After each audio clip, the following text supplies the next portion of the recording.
Білімге алға!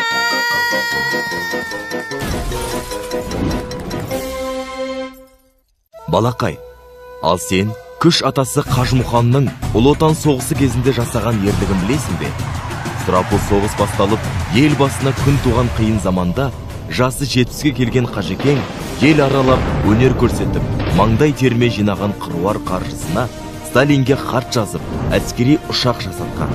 Өзі жасатқан әскери ұшақта қазақ жауынгері Қажытай Шалабаевтың жауды талқандап, жеңіске үлес қосып жатқанына разы болған қарт балуан, отанға пайдам тисе арманым жоқ деген.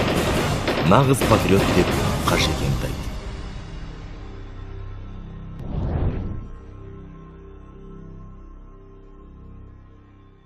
Меңгерген өнерпаз Балуан Шолақ туралы білесің бе?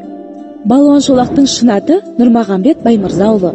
Халық оны балуандығына сүйсініп, әрі жас күнде үсіп қалған саусағына байланысты Балуан Шолақ деп атап кеткен. Ол жас тайынан күресті ермей кетіп, аттың құлағында ойнаған. Ат үстінде тігінен не басымен тұруы, аттың бауырынан өтуі, аяғын үзеңгіге қыстырып, жатып шабуы батырдың тұла бойындағы қара күш пен ептілігін танытатын еді. Балуан Шолақ Көкшетау жерінде өткен үлкен жиынның бірінде 51 пұт, яғни 830 келі кіртасын көтеріп даңқы шығады.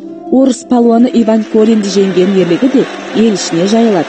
Балалар, Балуан Шолақ аталары Біржан Сал, Ақан сері әндерінің тамаша орындаушысы, әрі насихатшысы болған. Өзі де ән шығарып, орындап, сал серлі құрған екен. Оның әндері дәстүрлі ән өнеріміздің інжу маржанына айналды.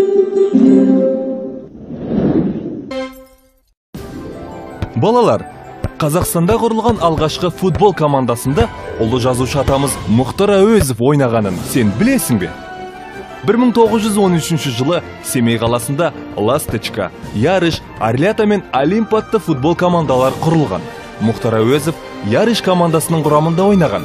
Команда құрамында Әуезовпен бірге Кәрімов, Мұхамедов, Сыздықов, Ғаббасов, Құрманов сынды қазақ футболының негізін құрушылар доп теуіп, бұл спорт түрінің елімізде дамуына зор үлесін қосқан.